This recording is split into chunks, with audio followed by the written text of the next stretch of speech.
Bismillahirrahmanirrahim. Assalamualaikum warahmatullahi wabarakatuh. Pada video kali ini saya akan membahas soal-soal ujian akhir semester mata kuliah Fisika Dasar. Sebelumnya perkenalkan, nama saya Dina Hairunisa dengan NIM F10512011019. Saya dari Program Studi Pendidikan Fisika Universitas Tanjung Pura Pontianak dari kelas 1A1. Pada video kali ini akan ada 5 soal yang saya bahas, maka dari itu untuk mempersingkat waktu langsung saja kita ke soal yang pertama. Yang pertama berbunyi balok 1 dengan massa 2 kg meluncur tanpa selip dari ketinggian 1,8 meter dan menumbuk balok 2 yang bermassa 1 kg. Setelah tumbukan, balok 2 meluncur pada bidang kasar dengan koefisien geokinetis 0,4. Tentukan jarak tempuh balok 2 sampai berhenti jika A tumbukan lenteng sempurna dan B tumbukan lenteng sebagian. Langsung saja kita identifikasi dahulu apa-apa saja yang ada di dalam soal. Yang pertama massa balok 1 yaitu 2 kg, massa balok 2 1 kg, ketinggian 1,8 meter, koefisien geokinetisnya 0,4. Lalu yang ditanya adalah jarak tempuh balok 2 sampai berhenti jika A tumbukan lenteng sempurna dan B tumbukan lenteng sebagian dengan E sama dengan 0,3. Kita jawab. Untuk menjawab ini kita mencari dulu nilai kecepatan balok 1 ketika akan menumbuk balok 2. Jadi ini adalah balok 2.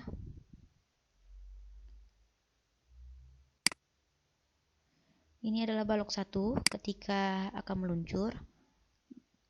Nah, ini adalah posisi balok 1. Anggap saja ini posisi A-nya. Lalu nanti balok 1 itu akan meluncur ke bawah menumbuk balok 2. Di sini balok 1 ya. Nanti ini adalah titik B. Poin B. Nah, kita cari dulu kecepatan balok 1 ketika akan menumbuk balok 2. Kita menggunakan rumus energi mekanik, kekekalan energi mekanik, di mana EMA itu sama dengan EMB, atau ke energi mekanik balok 1 di posisi A sama dengan energi mekanik balok 1 di posisi B. EPA ditambah EKA sama dengan EPB ditambah EKB. EKA-nya ini nanti akan bernilai 0. Karena pada posisi 1, balok 1 itu tidak memiliki kecepatan alias diam. Sedangkan untuk di posisi B, balok 1 tidak memiliki ketinggian. Maka EPB-nya nanti ini akan 0. Maka yang tersisa adalah EPA sama dengan EKB. Langsung saja, masanya kan sama nih. Sama-sama balok 1, sama-sama 2 masanya. Jadi nanti ini kita bisa coret. Bisa kita coret saja masanya. Seperti ini. Maka yang tersisa adalah GHA sama dengan setengah PB kuadrat. Masukkan saja langsung nilainya. 10 dikali 1,8 sama dengan setengah PB kuadrat. 10 kali 1,8 ini adalah 18. 18 dikali 2 nanti 36. Jadi PB kuadrat itu sama dengan 36. Maka nilai VB atau kecepatan balok 1 di titik B adalah akar 36, yaitu 6 meter per sekon. Lanjut. Nah, untuk mencari nilai jarak balok 2 ketika terjadi tumbukan, kita menggunakan rumus kekekalan momentum. Nah, M1 kali V1 tambah M2 dikali V2 disama dengan M1 kali V1 aksen ditambah M2 kali V2 aksen. Loh, kok V2-nya 0 gitu kan? Kok V1-nya bisa 6? Tadi katanya V1-nya 0. Nah, ini kita meninjau di posisi B. Jadi kan seperti ini ya, posisi baloknya. Ini adalah balok 1, ini adalah balok 2 ketika sudah meluncur. Balok 1 ketika sudah meluncur, maka seperti yang kita ketahui tadi yang kita cari nilai V1 ketika di titik B adalah 6. Yang kita dapat nilainya tadi. Sedangkan V2 ini nilai kecepatannya 0 karena V2 ini awalnya diam sebelum terjadi tumbukan. Ya kan? Jadi 0. Maka mengapa yang jadi 0? Karena V2-nya tadi 0. Langsung saja dapat persamaan pertama, yaitu 2V1 aksen ditambah V2 aksen sama dengan 12. Lalu kita cari persamaan 2 menggunakan rumus koefisien restitusi.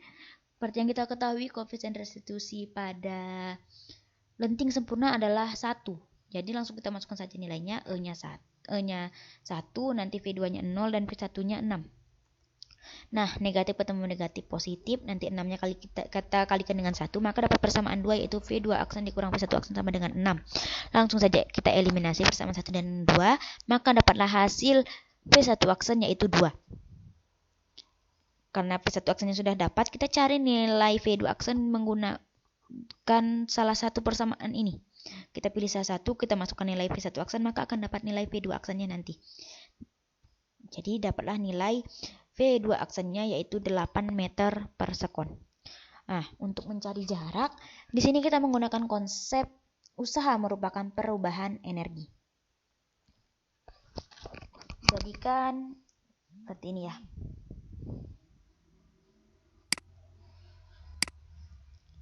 Nah, ini adalah balok 2 ketika sudah terjadi tumbukan. Dia memiliki kecepatan tadi 8 meter per sekon.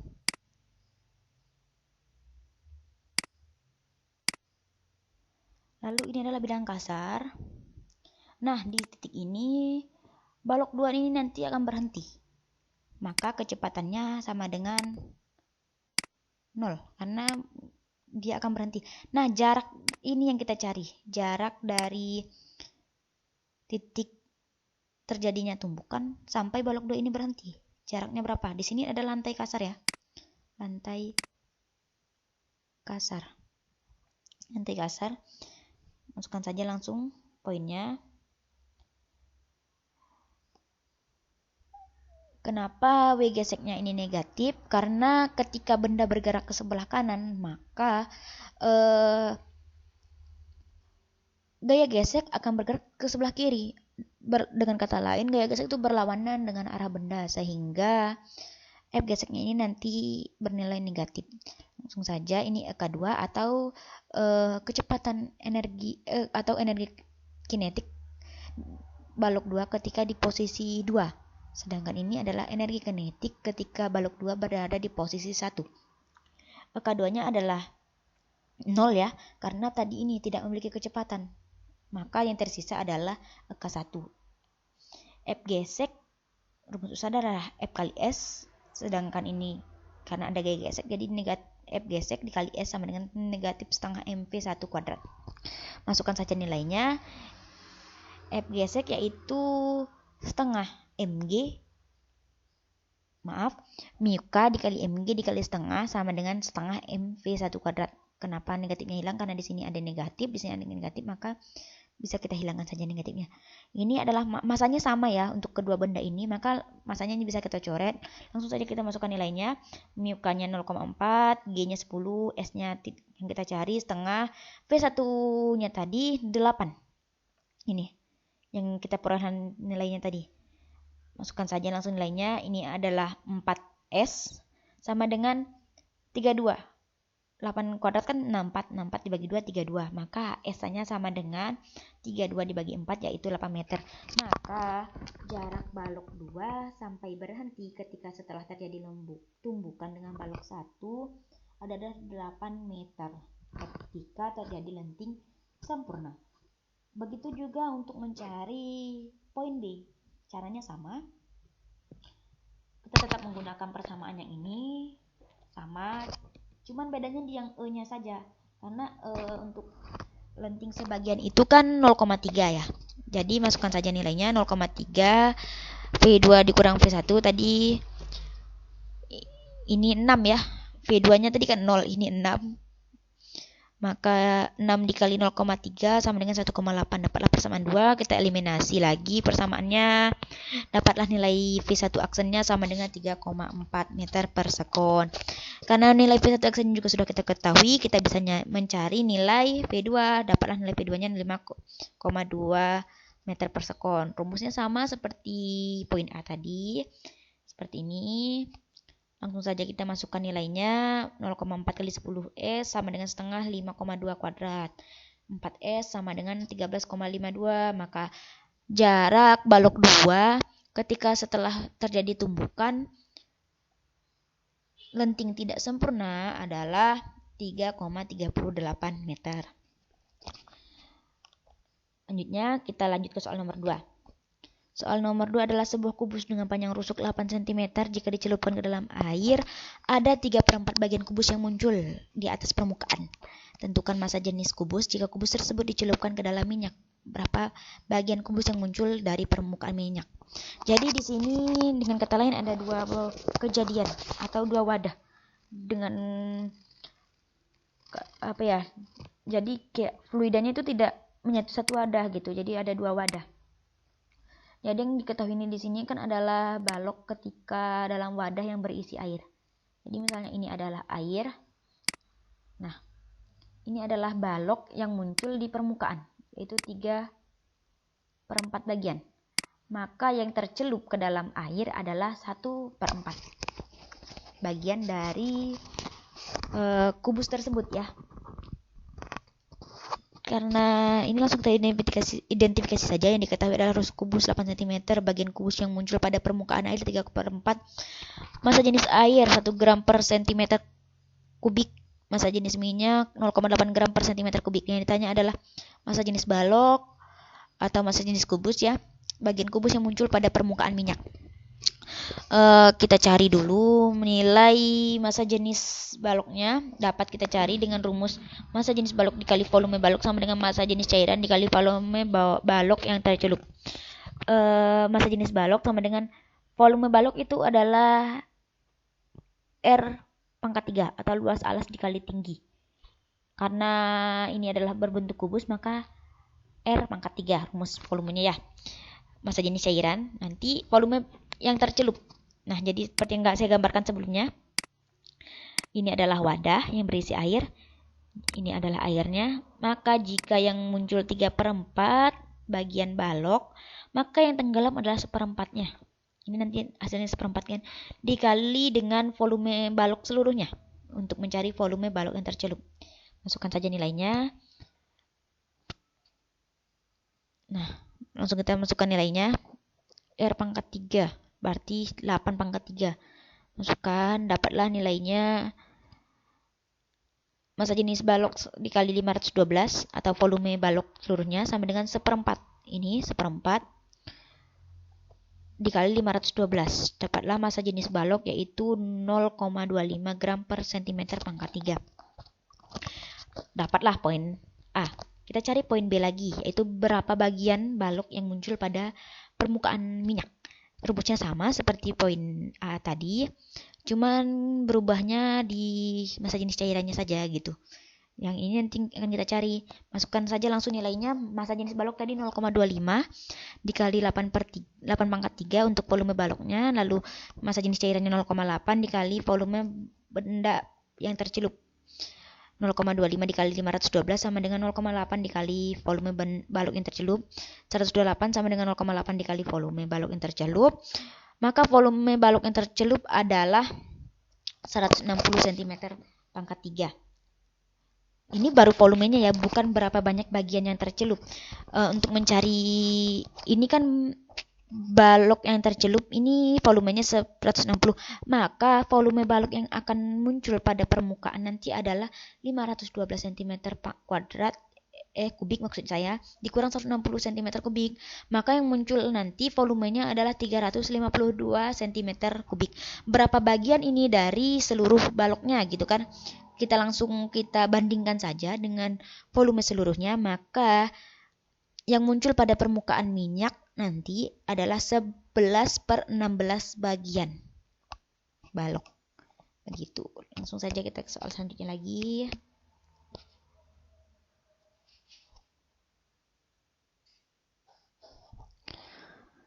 Soal yang ketiga. Sebuah wadah diisi dengan air sampai kedalaman H sama dengan 2,5 meter. Wadah disegel dengan kuat di atas air. Ada tekanan udara sebesar P1 sama dengan 1,34 dikali 10 pangkat 5 PA. Sebuah lubang dibuat pada ketinggian H sama dengan 1 meter di atas dasar wadah. Seperti ini gambarnya. A. Hitunglah laju semburan air keluar dari lubang. B. Jika segel bocor, hitung hingga udara di atas air terbuka terhadap atmosfer. Hitung laju semburan air sekarang. Dengan PO atau tekanan atmosfernya 1,34 kali.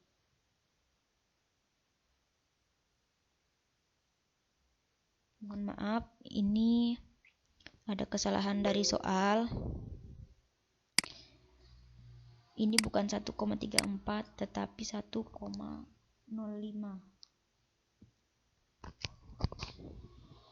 Lanjut saja.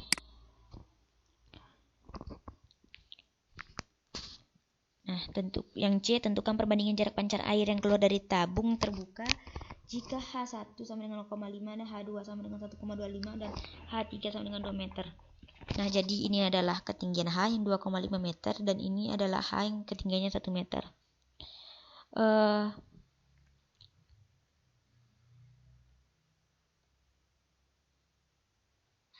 Nah, langsung saja kita jawab ya, tapi kita identifikasi dulu lah. Apa-apa saja sih yang diketahui dari soal gitu kan. Ini dia, maaf slide-nya tertukar ternyata. Ini ketahui yang pertama yaitu adalah H 2,5 meter dan H kecil atau jarak lubang ke dasar wadah yaitu 1 meter. Maka delta H yaitu jarak permukaan air ke lubang itu 1,5 meter. Tekanan atmosfer 1,34, tekanan segel ketika tertutup 1,34, tekanan atmosfer 1,05 dan G 10 meter per sekon. Yang ditanya adalah laju semburan air saat segel tertutup, laju semburan air ketika segel bocor, dan perbandingan jarak pancar air. Ini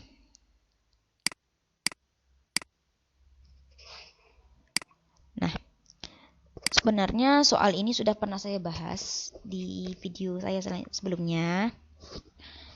Nah, untuk mencari laju semburan air ini kita menggunakan rumus P1 tambah rho delta H sama dengan PO atau tekanan atmosfer ditambah setengah rho V2 kuadrat.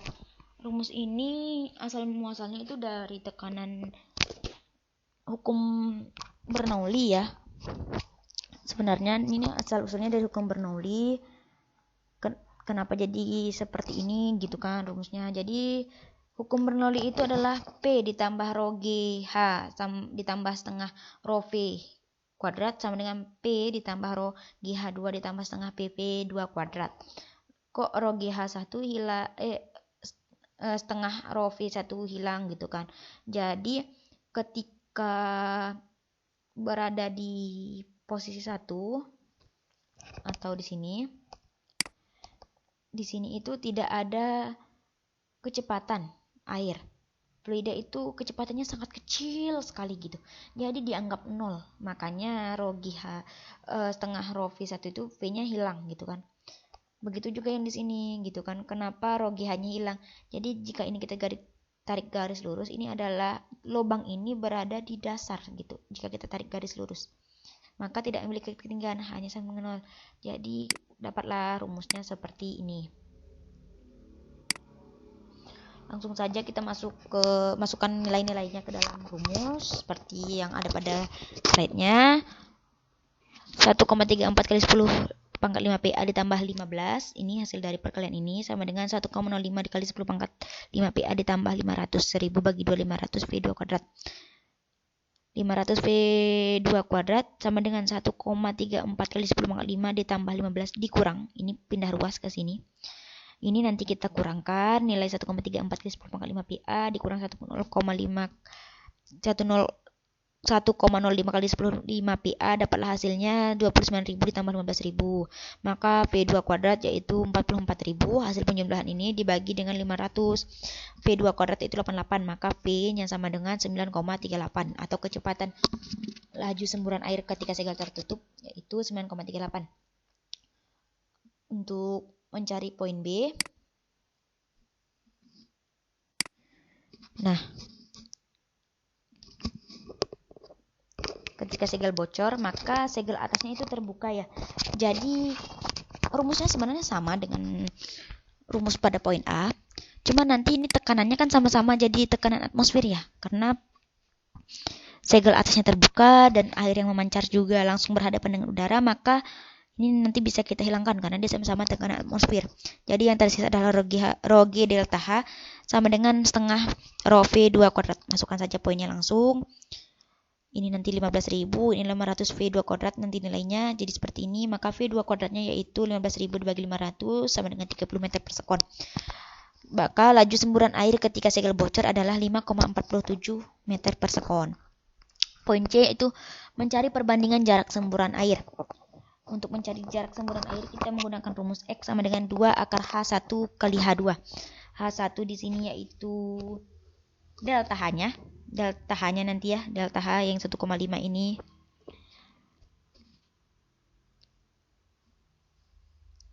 Sedangkan H-nya nanti yang berubah-ubah.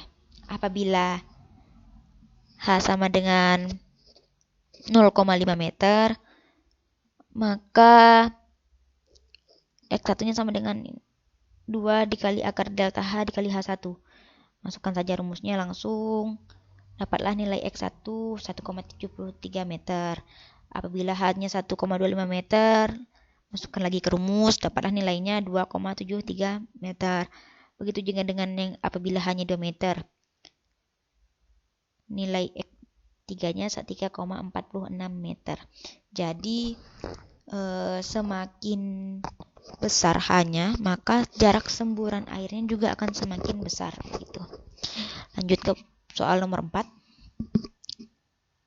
Sebuah bola besi memiliki jari-jari 80 cm. Di dalam besi terdapat rongga berbentuk bola juga. Jika dimasukkan ke dalam air, ternyata bola besi tersebut melayang di air. Dari informasi ini, hitunglah jari-jari rongga dalam bola besi. Massa jenis besi adalah 7.600 kg meter pangkat 3. Nah, kita identifikasi lagi apa-apa saja yang ada di dalam soal, poin-poin apa saja gitu kan. Yang pertama yaitu jari-jari bola besi. Ini adalah bola besi. Jari-jarinya ini 0,8 meter.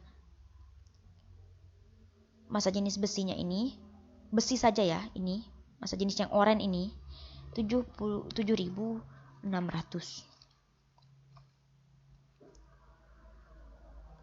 Lalu yang kita cari selanjutnya adalah jari-jari rongga dalam besi. Nah, jari-jari rongga ini yang kita cari nanti. Berapa besarnya gitu kan.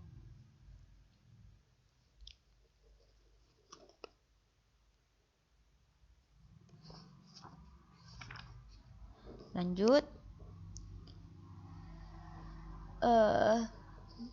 Kita cari dulu volume bola besi. Volume bola besi berarti kita menggunakan volume bola. Volume bola adalah 4/3 pi R pangkat 3. R di sini kita gunakan R yang besar atau R bola besi, maka dapatlah nilai volume bola besi yaitu 2,14 meter pangkat 3.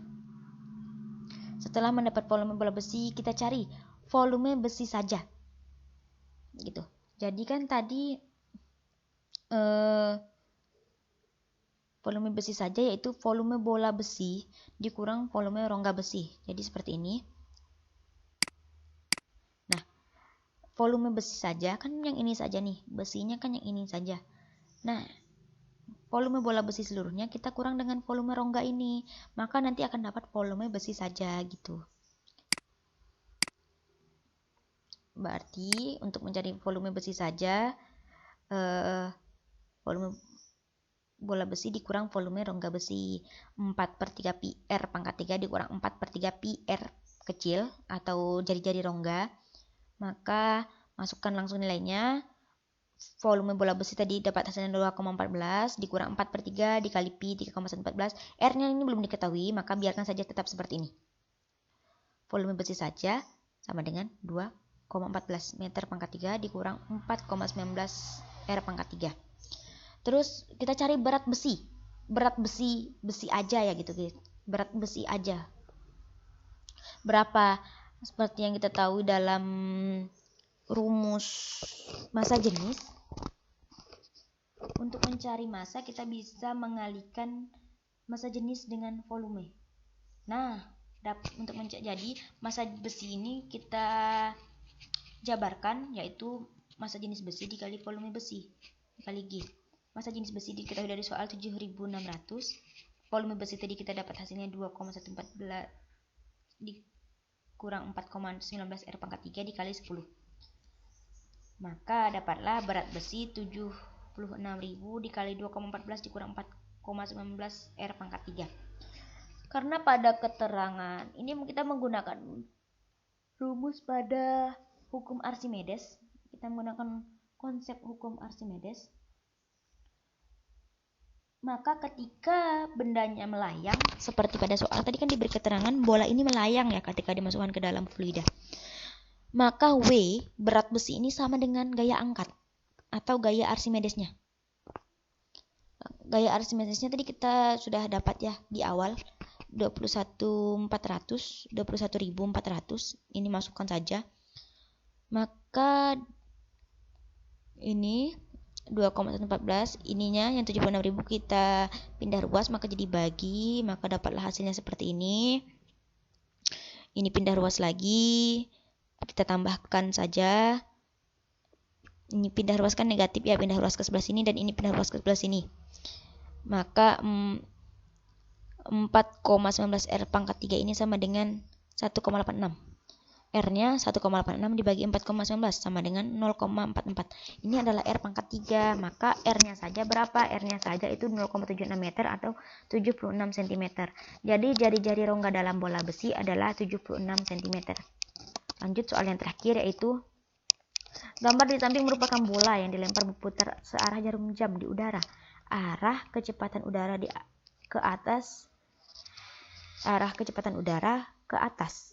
Lukiskan bentuk lintasan pergerakan bola tersebut di udara sesuai dengan gambar yang Anda buat. Nah, jika saya menggambarkan kan seperti ini.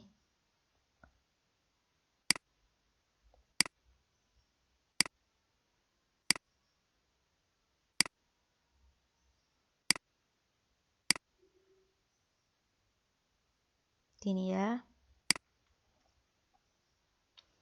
Ini adalah arah udara yang mengalir, arah kecepatan udara ke atas kan. Ini ada bolanya. Lalu ini adalah kecepatan arah bola yang searah jarum jam dan berputar. Gitu kan, berputar searah jarum jam seperti ini. Lalu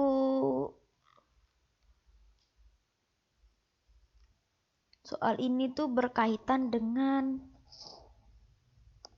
efek Magnus.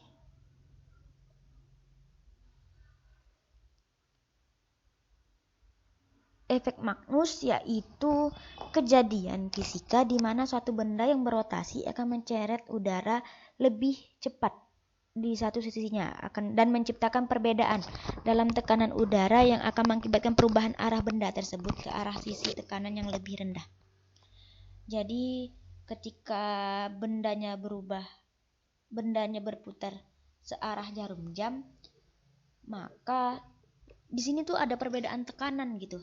Mengapa dia bisa berputar seperti itu? Karena ada perbedaan tekanan. Seperti yang penjelasan apa itu efek Magnus ya. Benda akan berotasi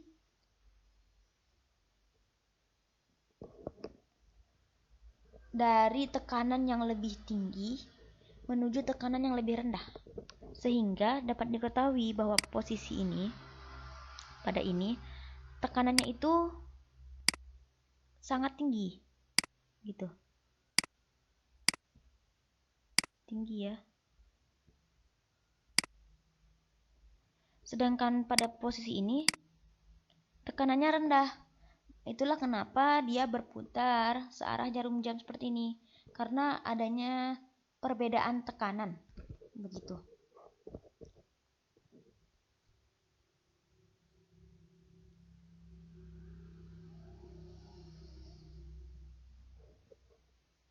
Jadi kesimpulannya kenapa benda berputar searah jarum jam seperti pada gambar, karena ini adalah efek Magnus di mana benda akan berputar dari tekanan yang tinggi menuju tekanan yang rendah.